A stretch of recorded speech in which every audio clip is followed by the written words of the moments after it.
Welcome to the Broadview podcast. Today, we're going to tackle something, well, a bit humbling, maybe even unsettling.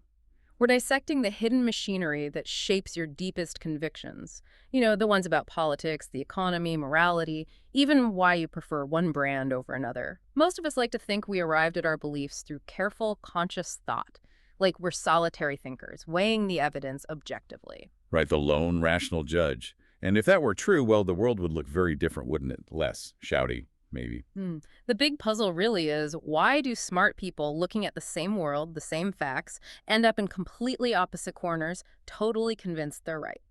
Yeah, think about it. You see this all the time. A bright college student gets completely swept up by Milton Friedman. Market solves everything. Their equally smart roommate across the hall, all in on Marx, sees exploitation everywhere. Or maybe a third one thinks, Bitcoin fixes everything, that's the only path to freedom. These aren't just intellectual preferences, are they? They're core identities. Exactly. And we usually just write that off, don't we? Oh, they're biased, or they just don't get it, or they're arguing in bad faith. But what if the truth is, well, more shocking? What if our convictions aren't really conclusions we reached? What if they're more like heirlooms? Things passed down, smuggled into our thinking without us even noticing. And our reasoning, all those clever arguments we make, maybe they're just justifications, like a press release written after the decision's already been made deep down. There's actually some pretty compelling evidence for this. Data from experiments. It points to exactly that. Dan Kahan's work on what he called motivated numeracy is, well, it's kind of the smoking gun here. It shows how reason often plays second fiddle. Okay, let's unpack that Kahan study. It sounds simple, but the results are really quite stark. Yeah. He gave people a table of numbers, right? Comparing outcomes for two groups, like trying a new treatment. And he asked them, basically, which one worked better. Simple math. Right. And the first part was straightforward. The table had a neutral label, something like effectiveness of a new skin cream. And predictably, people who were better at math, higher numeracy, were much better at getting the right answer from the table. Skill led to accuracy. Makes sense. Okay, but then came the twist. They changed the label, kept the numbers exactly the same, but changed the topic to something politically charged, like, does a ban on handguns reduce crime? Same numbers, different frame. And boom, rationality just evaporated. Especially for the smartest people, the high numeracy folks. Their skill didn't help them see the truth anymore. It actually seemed to, well, weaponize their bias. How so? Well, the highly numerate liberals suddenly started seeing the data as proving the ban worked, even if the numbers objectively didn't show that. They twisted the interpretation to fit their group's view. And the highly numerate conservatives, they did the exact same thing, just in reverse. They read the same numbers and saw clear proof the ban failed. Wow. So being smarter didn't make them more objective. It just made them better at arguing for their side, regardless of the facts. Precisely. It's a tough pill to swallow, isn't it? High intelligence becomes a kind of high-powered lawyer for your gut feelings, for your tribal identity. The smarter you are, the better you are at finding sophisticated ways to justify what your group already believes, even if it means, misreading basic data. So when we see these intractable disagreements, is it really about people deliberately ignoring facts? Or is it something deeper, like our brains are just wired to protect our sense of belonging first? Kahan's conclusion leans heavily towards the latter. He calls it identity protective cognition. Our thinking isn't primarily aimed at objective truth. Its main job seems to be preserving our connection to our group, our tribe, our identity. If a fact threatens that connection, our intelligence goes into overdrive to neutralize the threat. It finds a way to dismiss it, reinterpret it. Find flaws, question the source, anything to avoid the psychological pain of disagreeing with your group. The brain protects the identity, not necessarily the accuracy. Think about something like climate change debates or vaccines. The core data might be there, but if your identity is tied up in distrusting, say, mainstream science or large institutions, your cognitive skills get deployed to find the counter-arguments, the anomalies, the reasons to doubt. It builds a sophisticated defense for your identity. Okay, so if facts and logic often just bounce off, especially for smart people defending their identity, where does the disagreement actually start? It must be deeper than just the numbers. Exactly. We need to go deeper than Kahn's measurements. If the math itself gets bent out of shape to protect the tribe, then the real conflict is happening before we even look at the evidence. This brings us to concepts from philosophy that try to map out this pre-rational landscape. One key idea is the Blik from R.M. Hare. A Blik. Okay, sounds technical. What does that mean in this context? How does it help explain things? Think of a Blik as a fundamental, often unconscious orientation towards the world. It's not a hypothesis you test. It's the framework you use to decide what counts as evidence in the first place. So it's like the lens, not the picture itself. Perfectly put. A hypothesis fragile. This drug cures the disease. You test it, it might fail. A Blik is much more robust, like a deep-seated Blik that authority figures always lie, or maybe ancient traditions hold timeless wisdom. These aren't things you prove or disprove with one experiment. They shape how you interpret all experiments. Hare had that striking analogy, didn't he? The paranoid student who thinks all the professors are trying to kill him. Yes, that's the classic illustration. If a professor smiles, the student sees cunning deception. If the professor has an alibi, it just proves how powerful the conspiracy is. Every piece of potential counter-evidence gets reinterpreted by the Blik to become confirmation. It's a self-sealing system. You can't falsify it with facts because the Blik determines what the facts mean. Okay, but if Bliks can't be proven wrong by facts, does that mean all viewpoints are equally valid? Are we just trapped in whatever Blik we inherit? Sounds a bit like relativism. That's the critical question. Hare was careful here. Unfalsifiable doesn't mean unaccessible. We don't judge a Blik by trying to find one killer fact to disprove it. Instead, we look at its consequences, its fruits, over time. Does this way of seeing the world lead to coherence? Is it open to any kind of correction, even if not direct falsification? What kind of person, what kind of community does this Blik tend to create? So the paranoid Blik is bad not because you can disprove it with a fact, but because it destroys trust and makes learning impossible. It isolates you. Exactly. A healthy Blik, even if unfalsifiable in a simple sense, should ideally support a life that allows for growth, cooperation, and some degree of shared understanding. Does the framework sustain life, or does it corrode it? That's the deeper assessment. This helps make sense of why political or moral arguments get so stuck. People aren't just disagreeing on the data point, they're operating from entirely different Bliks, different starting assumptions about what matters and who to trust. Which leads perfectly to another layer, the absolute bedrock beneath the Bliks. If Bliks frame our view, what holds up the frames themselves? This is where Wittgenstein's idea of Hinge Propositions comes in. Hinges. Okay, so these are even more fundamental than Bliks. You could say that. Hinges are those rock-bottom certainties that we don't even think to question, because questioning them would make thought itself impossible. They aren't conclusions we reach. They're the unspoken assumptions that make reasoning and doubting possible at all. Like what? Give me an example. Really basic things. The world has existed for a long time before I was born. My name is my name. I have two hands. Physical objects generally persist even when I'm not looking at them. Wittgenstein's point was profound. Doubt needs somewhere to stand. You can't doubt everything at once. To doubt if the experiment worked, you have to trust your senses, trust your memory of the procedure, trust the laws of logic you're using to evaluate it. Those points of trust are the hinges. And we don't learn these hinges through proof, do we? Nobody sat me down with a logical argument for why the floor probably wouldn't disappear. Exactly right. You learn them through living, through acting, through being initiated into a shared way of life, a culture. They're pre-rational, not because they're irrational, but because they come before explicit reasoning. They're absorbed, not deduced. Which highlights a kind of modern arrogance, maybe. We pride ourselves on critical thinking. While standing firmly on a whole set of hinges we never critically examine because we can't. Our confidence in, say, scientific progress or technological solutions rests on these unproven, culturally transmitted certainties about the reliability of measurement, the value of novelty, the nature of reality itself. So someone trying to doubt a fundamental hinge like whether other minds exist isn't really playing the rational argument game anymore? No, they're kicking over the game board. There's no move within the game that can address that kind of doubt, because hinges are the stage itself. And when different groups operate with fundamentally different hinges, say one group's hinge is divine revelation, another's is empirical science, well, genuine argument becomes almost impossible. They aren't just disagreeing, they're living in slightly different realities. This really shifts the focus from the individual mind arguing to the collective, shared frameworks that make argument possible or impossible. Which brings us to the nature of knowledge itself and how we build it together. Otto Neurath's image here is incredibly powerful. Ah, Neurath's shit, yes. It's such a vital metaphor for understanding science and knowledge. He said we're like sailors who must rebuild their ship plank by plank while staying afloat on the open sea. Meaning, there's no dry dock, no getting outside the system to start fresh with pure, perfect facts. Precisely. There are no protocol sentences, as a logical positivist hoped, no perfectly clean observations untouched by theory or assumption.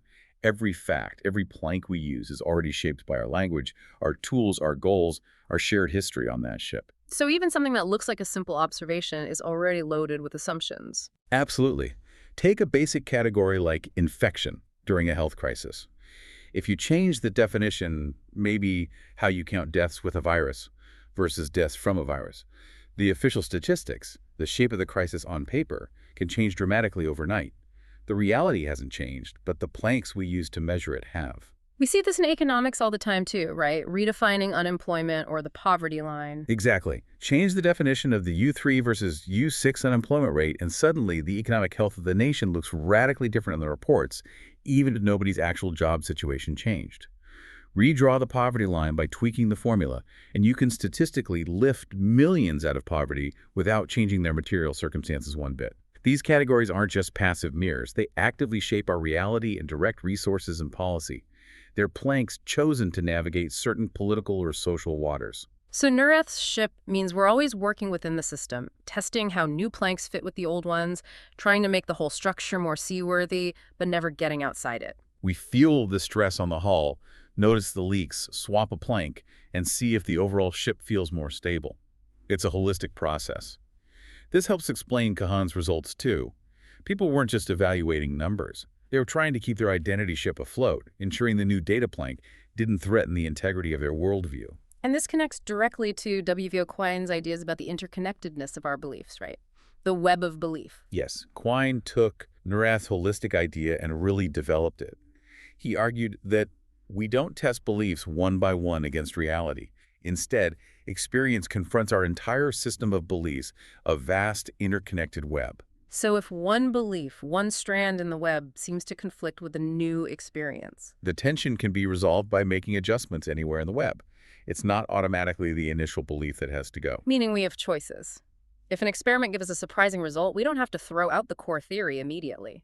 Right. You could blame the instruments being faulty. You could question the auxiliary assumptions. Maybe the sample was contaminated. Maybe the statistical model was wrong. You could even, in extreme cases, revise the laws of logic themselves, though that's usually the last resort because it destabilizes so much of the web. This is the Duhem-Quine problem, the idea that you can never test a hypothesis in total isolation. Exactly. There are always background assumptions. So scientific judgment, and maybe even everyday reasoning, is often about skillfully deciding where to make the adjustments in the web when faced with surprising data. Where do you allocate the blame to maintain overall coherence?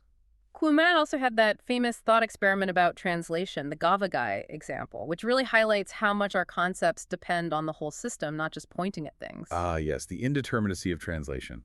Imagine you're a linguist studying a completely unknown language.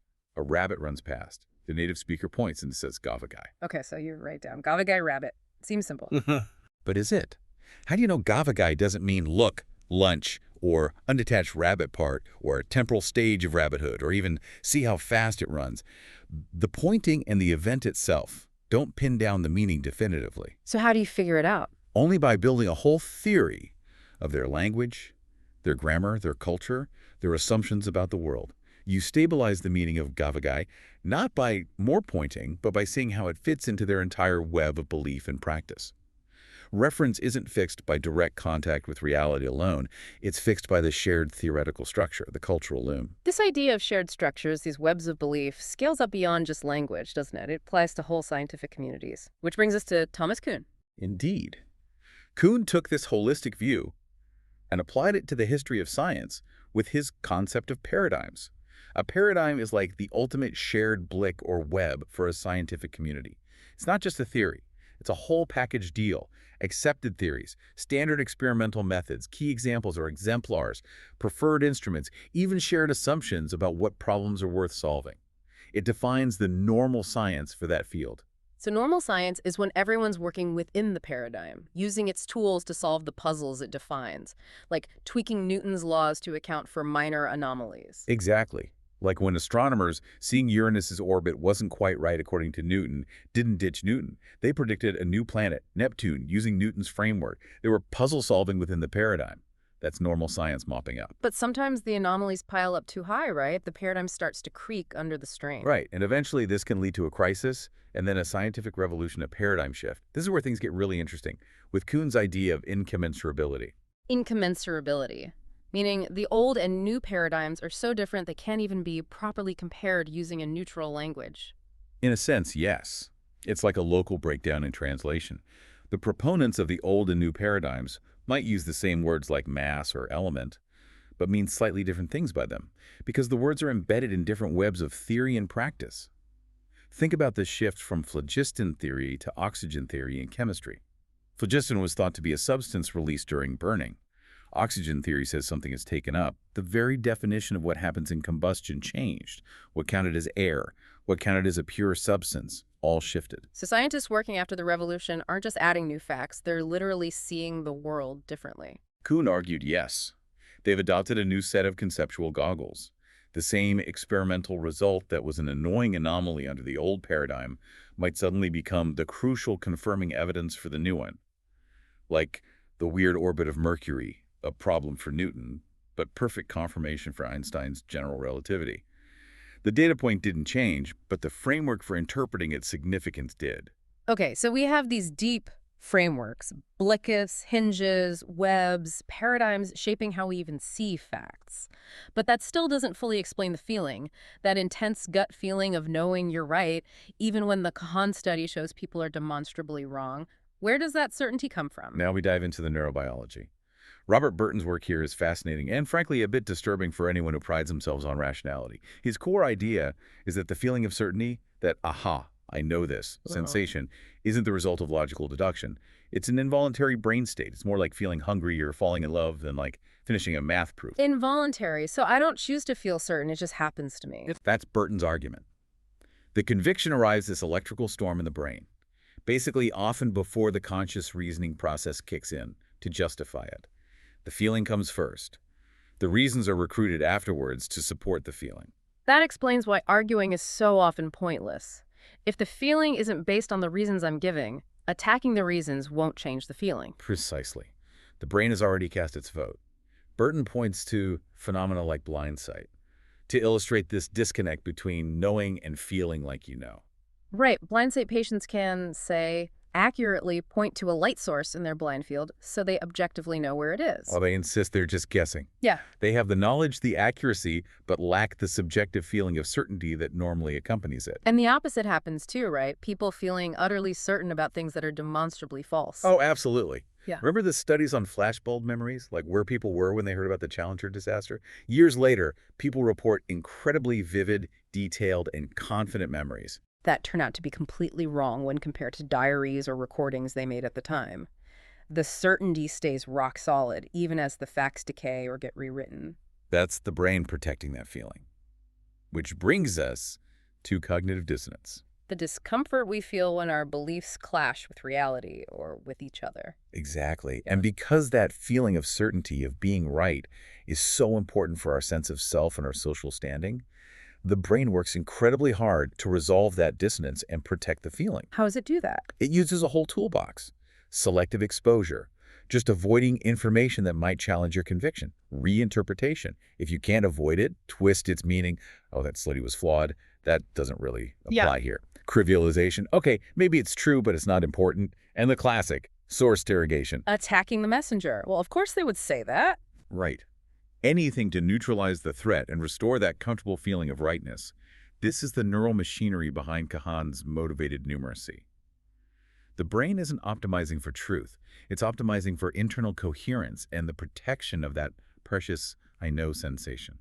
This pattern intuition first, reasoning playing catch-up, is also really clear in how we make moral judgments, isn't it? Thinking about Jonathan Haidt's work. Yes, Haidt's concept of moral dumbfounding is a great example. He'd present people with scenarios that felt intuitively wrong, like harmless, consensual incest between adult siblings. People would immediately say, ugh, that's wrong. But when asked why it was wrong, especially if the story explicitly ruled out any harm, Their reasons would often crumble. They'd grope for justifications. It just is. It's unnatural. But couldn't articulate a coherent logical principle. The strong feeling of disgust or wrongness came first, instantly, and the reasoning struggled to explain it afterwards. And Joshua Green's fMRI studies with the trolley problem visually showed this happening in the brain. They did. The classic dilemma. Divert a trolley to kill one person instead of 5, the switch case, versus physically pushing a large person off a bridge to stop the trolley and save 5, the footbridge case. Logically, same outcome. Sacrifice 1 to save 5. But the feeling is totally different. And the brain scans show why. The impersonal switch case activated mainly the rational calculation areas. But the footbridge case, the personal, hands-on action, it immediately lit up the emotional centers, the amygdala-linked areas, the insula, like a Christmas tree. The emotional NO comes first. Instantly. It takes real cognitive effort, visible as activity in the prefrontal cortex, to override that powerful gut reaction and make the utilitarian choice in the footbridge case. The body, the emotions, vote first and fast. So Haidt argues we have these evolved moral taste buds, sensitivity to things like harm care, fairness cheating, loyalty betrayal, authority subversion, sanctity degradation. Right.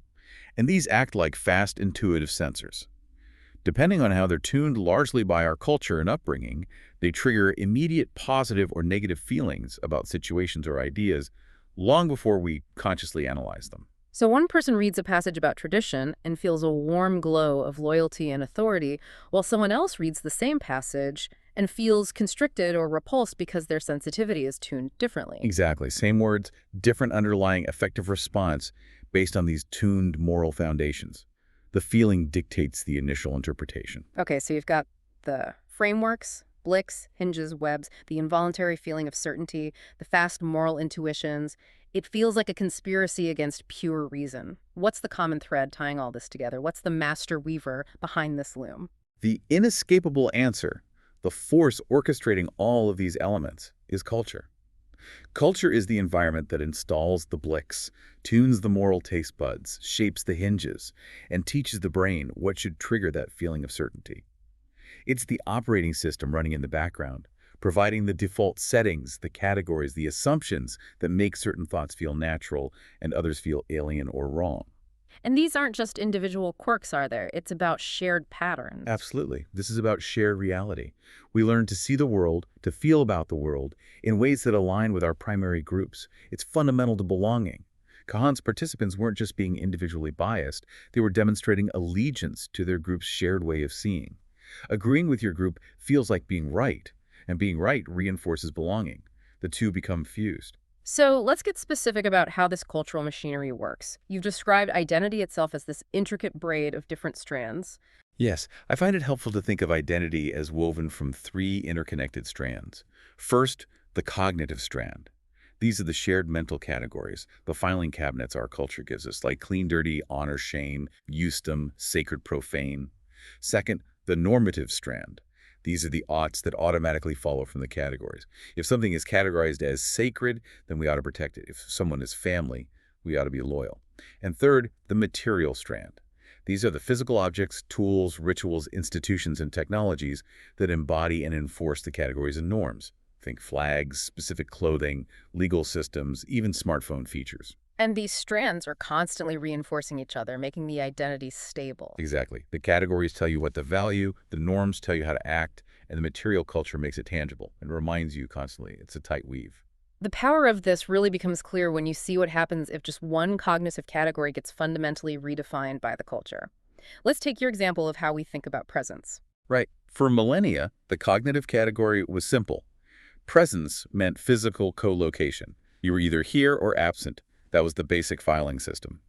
But then digital technology, especially smartphones and constant connectivity, introduced a powerful new cognitive seed. It subtly redefined presence as reachable, unreachable. Through things like read receipts, last seen statuses, the little typing dots. Precisely. Those material cues constantly train our brains. Someone is available to me, therefore they are present with me. Reachability becomes the new marker of presence. And once that cognitive category shifts, the norms follow almost instantly. They do. If reachable means present, then being unreachable, or even just slow to respond, starts to feel like absence, like neglect, even betrayal. This creates the new norm, the duty to reply. Silence becomes socially costly. And the material world locks it in the phone always on, the notifications always pinging, the expectation of instant access. And that material reality seeds back, constantly reinforcing the new cognitive definition. Every buzz, every notification retrains the brain. Reachable, present. The whole cultural understanding of connection shifts, and suddenly things like solitude or deep focus become harder to achieve, even feel vaguely antisocial. The loom has rewoven our experience. That's a powerful everyday example. We can see the same dynamic in much bigger, more profound societal shifts, like changing conceptions of womanhood in many parts of the world. Exactly. In many traditional contexts, the dominant cognitive category for woman might have been something akin to a mana, a trust, something held in honor, requiring protection and guardianship. This cognitive label naturally led to certain normative structures, specific roles, expectations around family honor, maybe practices like dowry understood as a form of security or gift related to that trust. And material culture reflected the specific laws, social customs, architectural divisions perhaps. But then, often through global forces, media, education, legal changes, a different cognitive category gained prominence, woman as autonomous rights bearer. And that single shift in the fundamental cognitive filing system changes everything. Oh, so? The norms flip. Practices previously understood within the Amana frame, like guardianship, might now be redefined under the autonomy frame as oppression, control. Dowry might be relabeled as extortion. The very same actions are interpreted entirely differently because the core category changed. And the material culture adapts too. Of course, you see new legal challenges, new forms of activism like online campaigns using the language of rights, new support structures all built on and reinforcing the autonomous individual template. The argument can't be settled just by appealing to the old rules or texts, because the fundamental way the key term woman is being categorized has shifted. The cognitive ground itself has moved. It shows the loom isn't just metaphorical, it's embedded in the very categories we used to think, which then dictate our values and shape our world. It's hidden because it is the structure of our thought. Well put. It's the water we swim in. Okay, so let's try to draw this all together. We started by questioning the myth of the purely rational thinker. We've seen how our reasoning is often guided by identity protection, Kahan, how our fundamental assumptions operate below the level of evidence, Hare's Bliks, Wittgenstein's Hinges, how knowledge itself is built collectively within shifting frameworks, Neurath, Quine, Kuhn, and how certainty is often an involuntary feeling backed by fast intuitions, Burton, Haidt, Green. And the master weaver coordinating all of this is culture, operating through shared reality and braided identities made of cognitive categories, norms, and material practices. The conclusion feels, well, humbling, as we said at the start.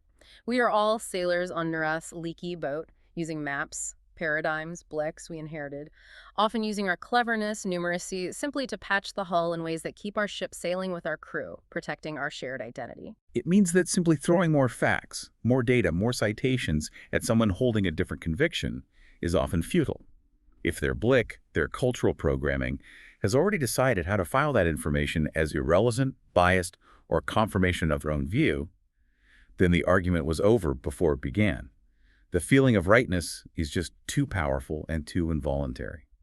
So if argument often fails and the feeling of certainty is involuntary, where does that leave us? Especially if we value truth and want to be open to correction. How do we escape our own echo chambers if they're built into our neurology and culture? That is the crucial question, isn't it? If the loon is culture, and culture shapes us through experience, stories, habits, relationships, environments, then changing our deepest convictions probably requires more than just intellectual effort. It requires changing the inputs, reschooling our perception. You can't just decide to feel less certain or decide to adopt a different Blik overnight. No. You likely need to change the conditions that produce the feeling.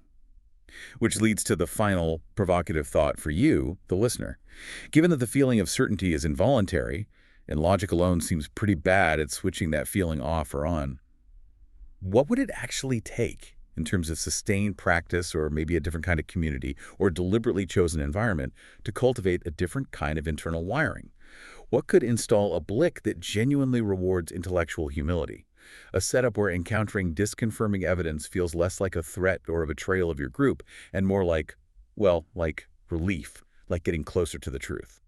How do you intentionally create the conditions, level the internal cup, as you put it, so that evidence can finally land differently, reshape the pattern, and lead to genuine rather than just superficial change? That's the challenge. Finding the levers that don't just polish the old convictions but might actually help install new ones. That's the deep work.